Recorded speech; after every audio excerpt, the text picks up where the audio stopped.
But really, I think companies are at a loss on how to attract the Latino consumer. And I think that knowledge gap could be filled by hiring Latino marketers. I think the people that are in the community know the community best, but we cannot elevate our voices without access to resources and capital, right? So even though Latinos are the top like entrepreneurship community in the United States, so why are we not the ones translating it? And I think that's the issue with companies is like they don't have that cultural competency in-house because that's not where their hiring focus is. Their focus is return on investment, dollar amounts. But in order for you to have that, you need to be authentic in your approach. And who's more authentic than the people in the community?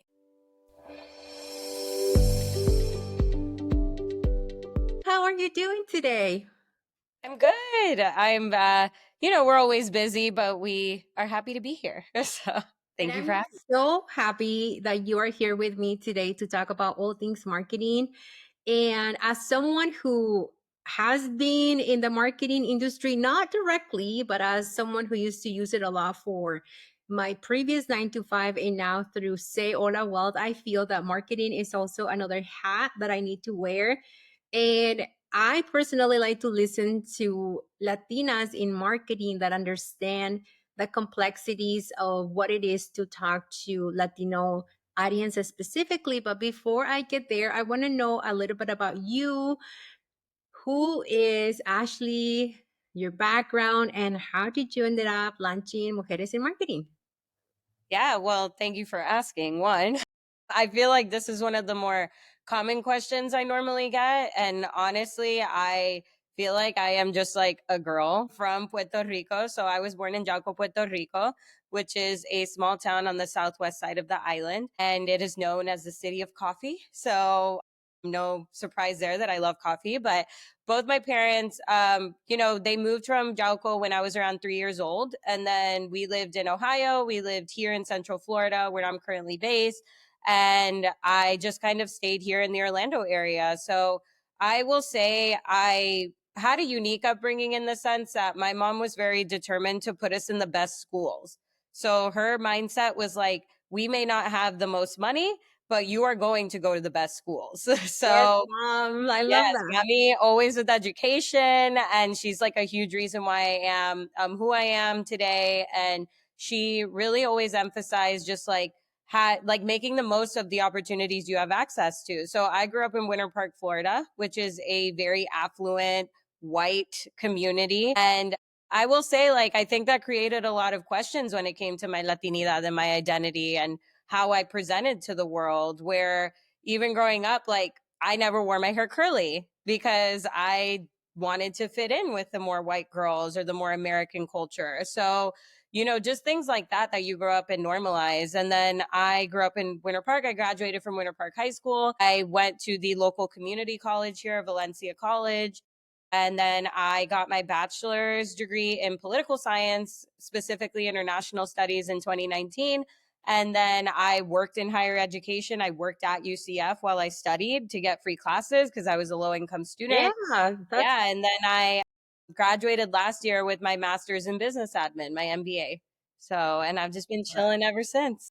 I love that. And as you were talking about struggling with your Latinidad, I was already like thinking, like, I wonder if she also had to straighten her hair, right? Because that's something that we do. Like in my case, I have very like straight hair, but one of the things that I had to do was I had to put my hair up and wear extra makeup to be seen as older because I was also in a management position where people will come and ask like where's the boss, and I was like I am the boss, and they're like no really go ask, like go get your boss because I want to do business with him, and I was like no, like I am. And so when you were saying that, I was just like oh, like this is why I love bringing all of you guys to talk about your live experiences, because the listener and the people that watch this on YouTube, they see you and they're like, oh my God, that's me too, right? And Mhm. so tell me why you decided to really like jump into marketing. Yeah, so marketing was interesting. I fell into marketing not on accident because I feel like growing up I always wanted to be a journalist. I specifically always wanted to be a political journalist. That was why I studied international studies. So I wanted to be, you know, like an international correspondent or someone who worked in anti-terrorism work. I really wanted to help like fix structural inequality. So that is why my study focus was in that. And then I graduated in 2019 and then COVID happened the next year. And I was saving money and applying to a bunch of jobs in Washington, D.C. I was determined to work for a think tank or an NGO, something along those lines. And then instead, I realized like, oh, this 2 weeks that we're working remote is going to last a lot longer. So once it was about 6 months in, I was applying for master's programs. I got accepted to a corporate communication certificate at the University of Central Florida. So that was kind of on a path to get into the communications masters. And during that time, I was like, I bought a house with the money I had saved because my like boyfriend at the time, his friend was like a mortgage loan originator and he had talked about how you don't need that much money to buy a house.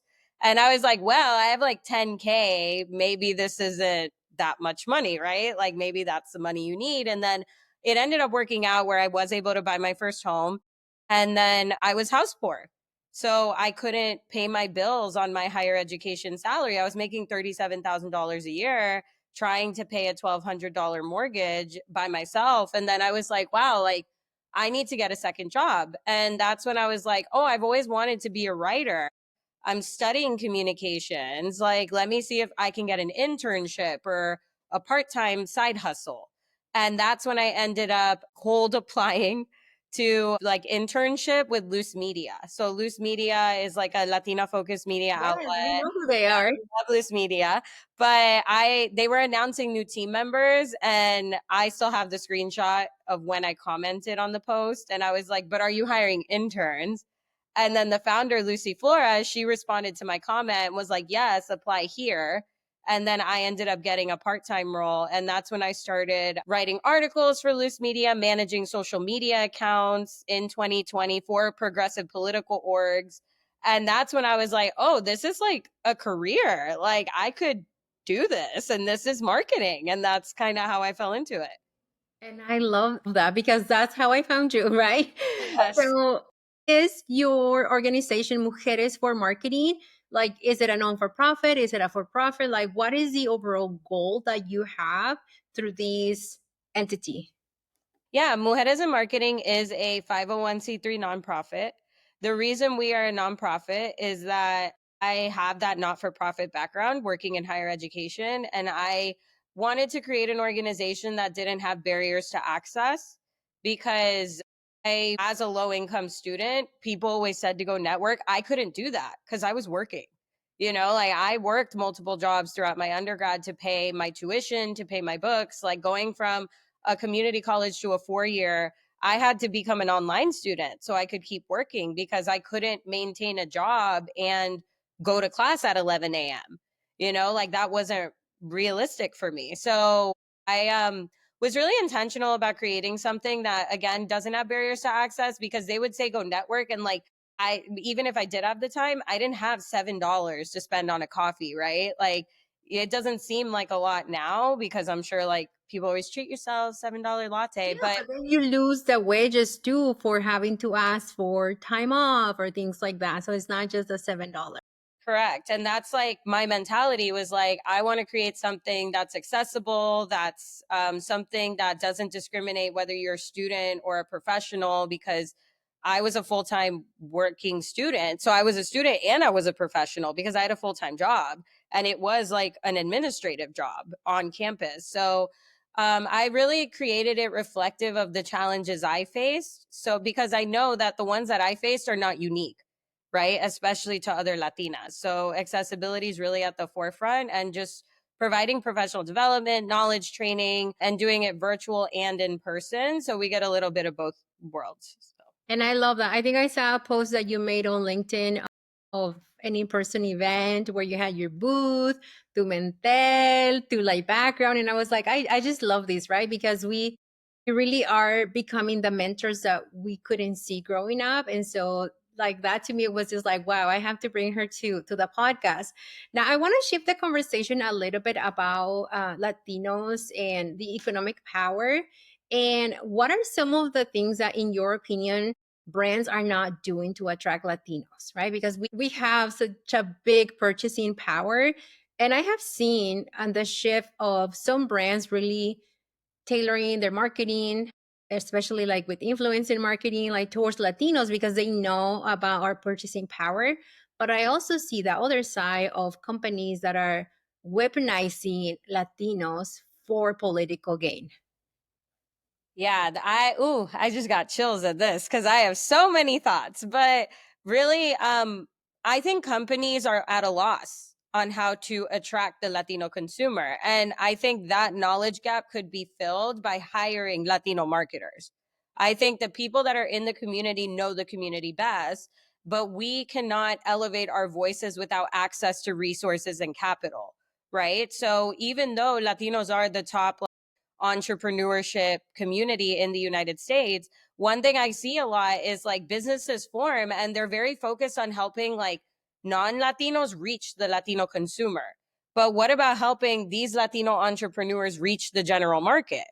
You know, because we are trusted, like I say, like Latinos make everything cool. Like we kind of decide what's cool and then we show it to True. the world. So it's like in being tastemakers, we have to be the culturally competent people with these positions at these companies that are being trusted to like harness that vision and bring it to general market because everything we pick gets cool anyway. So why are we not the ones translating it? And I think that's the issue with companies is like they don't have that cultural competency in-house because that's not where their hiring focus is. Their focus is return on investment, dollar amounts. But in order for you to have that, you need to be authentic in your approach. And who's more authentic than the people in the community? Yeah, absolutely. And I have seen some amazing, amazing marketing campaigns that are targeting like US Latinos. And I love the bilingualism that is being used. I love the, I don't know how to translate this, but like the doble sentido, right? When you say one thing, but you mean something else, or even the music or the settings. And I personally have never seen that before, but now I see it. But yeah, it also hurts that we are told that, hold on a second, like being a Latino is also a liability, and some companies again are using that to send a message of like it's not okay to be Latino. And to me, like that just really bothers me because as a someone who has economic power, right? As a buyer, I buy a lot of products that are the majority of my products now are made by Latinos, but I still consume other products that are not made by Latinos. And so I do take offense, and that's also why I decided to become an angel investor of Latino brands so I can also use the economic power. But of course, not everyone is at that phase of their financial journey yet. They will. I have a couple clients that already are angel investors as well. So tell me, like, I'm gonna give you like a magic wand right now. Okay, if you were to create like the perfect strategy to hire Latinos in marketing to help, you can think of your favorite brand right now. What are the steps that you will do to like the hiring process, and also like how would you even create like a multi-generational, multicultural campaign? Let's say for glasses, since you're wearing glasses right now. I love glasses. I worked in optical for many years. So for me, they're like part of the outfit. But I would really say, like, I own my own social media agency. It's called Primer Dia Creative, and it translates beautifully to like the projects we have and the clients we have, right? So I always look at like what kind of client is this and what is their vision, mission, and goal. And then I assemble my team based on like who has the cultural competency to translate this responsibly, like who is a member of this community or who has worked in this space before that they can teach me also. Because as an agency owner, you're not going to be a subject matter expert with every client you work, right? That's why they outsource to agencies. So for me, it's also like once you can identify kind of the mission, the vision, and the audience, that's where you can really say, like, who is the most helpful person to help bring that to life? Because I also think there's a lot of underestimation when it comes to Gen Z. And I think that is a result of a lot of millennials and Gen Xers and our own trauma of being told that like we just have to put our heads down and go to work. And suffer the consequences of our employers. And I really believe like the next generation is going to be one of the most outspoken generations that can produce some of the highest quality work we've ever seen. They just have different relationships with employers, right? So we need to adjust as leaders to like, I love that this like person can accurately translate this. So what are the tools they need from me to be put in a position to succeed? Because I do practice servant leadership by nature. So I do believe in like, what does my team need from me to do their job better? And I think it's kind of a reverse psychology of what we've been taught, which is like, just wait for directions from your And boss you and tell do them what what they to say. do. Yeah, and I've never worked that way where like I needed clear direction.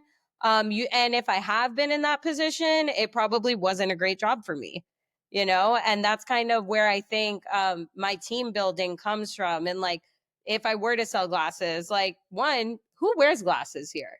And who likes glasses? And who can really talk about them in a way that's passionate and sell them to like a person who does not need glasses but wants them? So it's really just a basic level of like qualifications matter, but I think they're the first step. It's more the passion, the drive, and the willingness to do the work and be coachable in that process. I love that. Now, as an agency owner, I'm assuming is this your first venture or in addition to Mujeres in Marketing?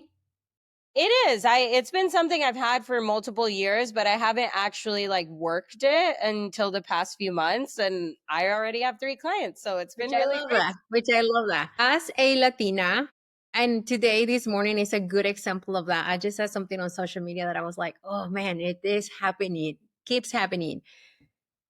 Charging for a service that you offer can come with a lot of baggage and self-doubt. Even the most experienced Latina, the one that has the most credentials, can feel like charging for the knowledge and the expertise might be too much. Did you ever struggle with that? Like, how much should I charge? Especially with you having new clients, right? Like, hey, maybe you'll give them a discount. Like, did you have to go to any of that earning potential? Like, I really shouldn't start at X and like devaluing your work? I'm putting you on the spot. No, I love that question. And because I love talking about money. And not like I did, because I think when you're starting out, like una no sabe en calidad. Like you don't know what this is worth on the free market. Like you can use other points, but I'm also running a boutique agency that offers services in English and Spanish and to clients in the US and in Puerto Rico. Me encanta. So it's very, it's not that it doesn't exist, because it exists, but who is going to answer that question for me, right? So I think it's really like multiple friends of mine are small business owners. They own their own marketing agencies. They partner with me on those like client engagements. So that gives me an idea, like how much do you charge? How much should I charge? And that helps us kind of work out the financial side. And then as well, a friend of mine, Andrea Ortega, she has her PhD and she's a nonprofit consultant. She was the first person to be like, you are charging too low. You need to charge at least $65 an hour for your services. And then a year from now, you need to charge double that. Like I she love was that very friend. direct. And she was like, I got this advice from someone else, so I'm giving it to you. And she was very like to the point, and I love that about a lot of my friends. My friend Laura is the same way. She runs her own media agency, and she's very like, this makes sense, this is what your hourly should be. And then it's also like understanding that as a business owner, like you're not going to start making money immediately. It takes months of a ramp up planning. You have to invest back in your business. You have to build a website. You have to go to events and network and present as that. So there is a cost. There's an invisible cost that isn't even just infrastructure, it's your time, right? Where you're not making money and hoping you get client engagements. And then on top of that, like I do believe in paying my team well. So I have a project manager. She has her MBA, but she's working with me on a client engagement because she's Puerto Rican and she understands the culture. I pay her $60 an hour for I that love engagement, that. Yeah, I love that. because I'm not going to pay 10, 15, 20 when I know that her skill set may match mine. And in that engagement, I'm paying myself 65, because at the end of the day, you're in a building phase in your business. So a year from now, building trust with your clients and getting additional ones, you can both make more, but you have to view it as a partnership. So I do take, like, especially with smaller businesses, I charge less because they're smaller. I'm not going to charge a small business the same as what I charge like a super established business, but there is a threshold that I won't go below, which is $1,000 a month, because at minimum, like, I may not make money, but I want the experience of the campaign, or I may want to just build my portfolio. And then I'm doing all of this while I'm still working like a job, because I have met so many entrepreneurs that have completely taught me new things, where a lot of the times in your building phase, like, a lot of these people are still working jobs or Yeah. they have support. And we don't see that. We only see what people present. And then everyone's shocked. And it's like, yeah, well, my business is in its first year. Why would I give up benefits and be broke when it's not where it needs to be yet? In 1 to 2 years, we'll talk. Yeah. I always say do the leap into entrepreneurship at your own pace, because yeah, as a business, I also got the advice of, well, for me, I left corporate, so it was like I have to make it work, right? But I do see the advice of a lot of people saying like, "Oh, just quit your job." And it's like, "No, don't quit your job. Like actually have financial safety first, and then try to find the clients, try to have consistent revenue. And when you feel like you have enough on your personal bank account and then your business savings, that's when you start saying, okay, this is real, right? And it's happening." But I don't advise people to just quit corporate and also hate corporate, right? Because there's so many skills that we learn in corporate that translate very well when you're working as a creator, as a coach, as a speaker. Like those organization skills and project management skills don't go away. They become like a super tool for you to use to grow your business. So I'm learning so much about you right now, and I want to ask you, like, what is one big bold change that you see in marketing right now? Oh my goodness. The biggest change is LinkedIn. Like, LinkedIn is coming for us all. And I think people don't understand the power of harnessing a great LinkedIn. I think a lot of people avoid LinkedIn. They think it's cringe, or like they don't see Me the va a ver mi jefe. value. Yeah, and it's very, like, I think if people responsibly harness LinkedIn for what it is, which is a social networking platform, but you show up as yourself, right? Like, some of the greatest people I've met in the past year, they post consistently on LinkedIn, but they post things that I expect them to post because I know them, right? They're not pretending to be someone online that they're not. And they're finding a lot of success being authentic and fostering thought leadership from that place of authenticity, to where it gets them jobs, it gets them clients. And I think that's the biggest shift we're seeing, is like, this, the modern CEO will be much more accessible behind a social media profile than they will be behind a like fancy office, right? Like, I think that's going to be the biggest shift, is like, now we're going back to like people-centered businesses, where before it was faceless corporations. Now, no, you're going to see like modern CEOs posting on LinkedIn, hiring staff to maintain that. I have done executive communications on social media. So I do think that's the biggest shift we'll see in marketing, is just like all these like big fancy people. You're going to see them posting a lot more on social, whether it's their team or not, but it will be their voice. And I think that will be a new thing for all of us to And I process. love that. And I that's how you and I connected. And I one of the features that I love to use on LinkedIn is the voice memo, because I'm always moving, and I if I have to type something, I take longer. So I like to just tell people like, "Hey, thank you so much for following, blah blah blah." And a lot of people say like, "Oh, I didn't even know that you can make send these memo voices." And I'm like, "Yeah, I use them all the time." And so I've had several opportunities come through LinkedIn. And I want to now bring it back to the conversation about, where do you see yourself in the next 5 years in terms of your financial goals? Like, because you're busy, you're a busy mujer, like you're like the perfect fit of what I call a perfect like busy mujer. You have your agency, you have your non-for-profit, you have a 9 to 5, you have a house, you have all of these things. So where do you see yourself financially in the next 5 years? Financially, the thing is there's a lot of people my age, and even just a friend of mine recently said his goal is to do FIRE, like the financial independence, retire early. I personally do not ever see myself retiring. So 5 years from now, I would like to be fully self-employed. That's definitely where I see myself, because I think the flexibility is something I'll need with so many of the things I have going on. And then I definitely see Mujeres in Marketing thriving, because I do see there's a huge gap in that market. Yes. So at least being like getting a part-time salary from that, and then benefiting from my own agency at that point, enough to like really sustain myself. And financially, I don't know, I got a really good head start on finances because I was very, very frugal when I was low income as a student. And I knew, like, I avoided student loan debt, I don't have car debt, like I have credit card debt because I was unemployed for part of last year. But I do see myself continuing like a largely debt-free lifestyle, over investing in my Roths, and then making more of the compound interest work for me. But I definitely do not see myself as a fire person. Like, I like to work. I like what I do.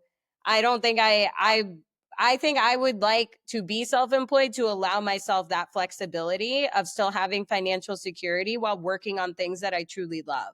So I my love it. 5-year financial plan is like a little bit more stability, but I think I can blame the economy for that right now, more so than just me. And just really continuing the work that I'm doing, just in an elevated capacity, when like we have a little more funding and reach and community investment, and I think it's all going to be beautiful and work out.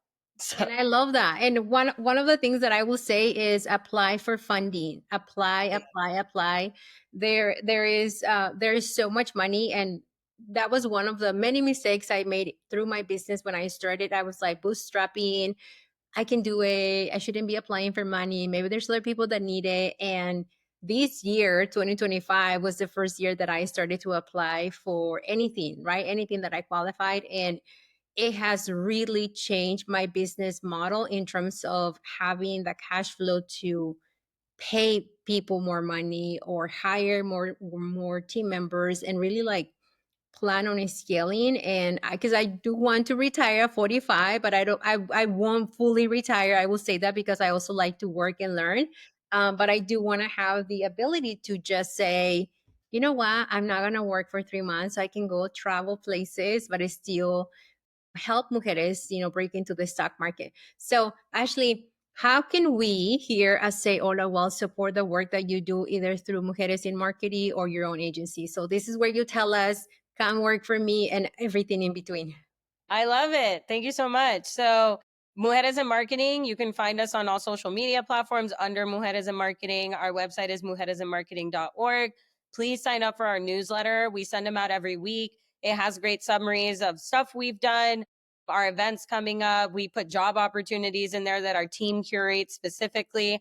So definitely, definitely subscribe to our newsletter. Also sign up for our Mighty Networks. It's called Preparadas, where we are building out an e-learning community and platform. And we also host some really cool master classes from members of our board and just other professionals in the space, where they do some knowledge sharing, workshops, all kinds of cool stuff.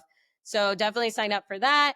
And then if you'd like to support my agency or are interested in working with me in a social media, communications, or PR capacity, you can visit my website at primerdiacreative.com. And then I just use my LinkedIn, honestly, for people to reach out. So reach out to me. I'm on LinkedIn at Ashley Rivera Mercado, MBA, because I do have my MBA. Yeah. And yeah, that's where everyone can reach me and support. And again, like if you're interested in just having a space where Mujeres in Marketing is very welcoming, even to non-traditional marketers or women not in that industry. So you're always welcome to be a part of our community if you just want to meet other women and talk about cool stuff. So I like to talk about cool stuff.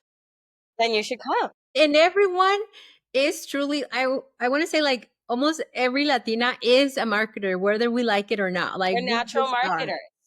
Natural marketers, salespeople. It comes with being a tastemaker. And then on top of that, we're just like fun. I think networking and professionalism has gotten super lost, and siempre tenemos como el sazón, and we bring the life. So I really, our team works really hard to make sure Mujeres in Marketing is fun and community oriented while we're leveling up and getting paid. Yes, and I love it. Well, Ashley, thank you so much for coming to the show. And let's go ahead and build wealth and impact juntas. Thank you.